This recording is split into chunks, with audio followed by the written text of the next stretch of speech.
माझी भूमिका जे माझ्या पोटात असतं तेच माझ्या पोटात असतं.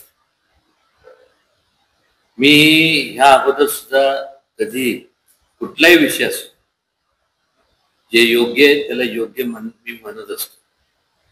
कोणाला त्याच्या परिणामाला मी कधी कधी मी घाबरत नाही.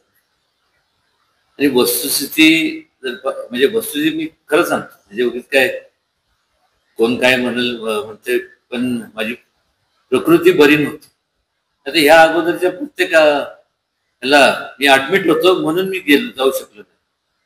परवा दिवशीच मला डिस्चार्ज मिळाला. नाहीतर मला काय ह्याच्या अगोदर मी अंतरावलीला गेलोच होतो ना. ज्या ज्या ज्या ज्या वेळेस कुठलाही असू दे, हे मराठा आरक्षणाचा विषय असू दे, नाही तर कुठले कोणावरती अन्याय होत असेल तर नेहमी प्रत्येकाला माहित आहे, नेहमी धावून जातच असतो.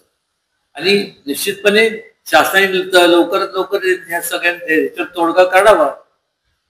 आणि या बाकीचे जे काय एक इंग्लिश मध्ये एक म्हणजे जाऊन दे, जास्त तपशिलात जाण्यापेक्षा शासनाने ह्या आंदोलन करणारा जे आंदोलन करतात त्यांची जे काय जे प्रमुख आहेत त्यांच्याशी चर्चा करावी आणि लवकरात लवकर त्यातनं मार्ग काढावा. तुम्ही माझी प्रामाणिकपणे तुमच्या माध्यमातून सगळ्या मीडियाच्या माध्यमातून माननीय मंत्र्यांना एक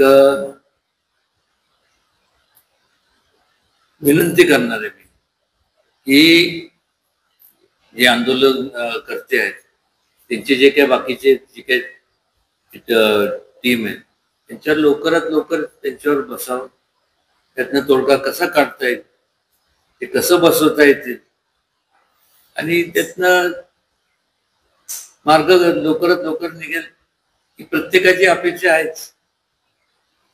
ते झालं पाहिजे. नाही, माझं त्यांना एवढंच सांगणं आहे की तरी शेवटी त्यातनं लवकरात लवकर शासनाबरोबर बसून मार्ग काढावा. तरी तब्येतीची काळजी घ्यावी, कारण की त्यांच्यावर सुद्धा त्यांचं कुटुंब अवलंबून आहे. त्याचबरोबर इतर जे तिथं उपोषणाला बसलेले लोक आहेत त्यांचे पण कुटुंब त्यांच्यावरती अवलंबून आहे. आणि शासनाने लवकरात लवकर त्याच्यावरती त्यांना बोलून त्यांचं जे काय कमिटी असेल त्याची लवकरात लवकर मार्ग काढावा आणि ज्या काही मूलभूत सुविधा आहेत त्या त्यांना पुरवाव्यात. एबीपी माझा, उघडा डोळे बघा नीट.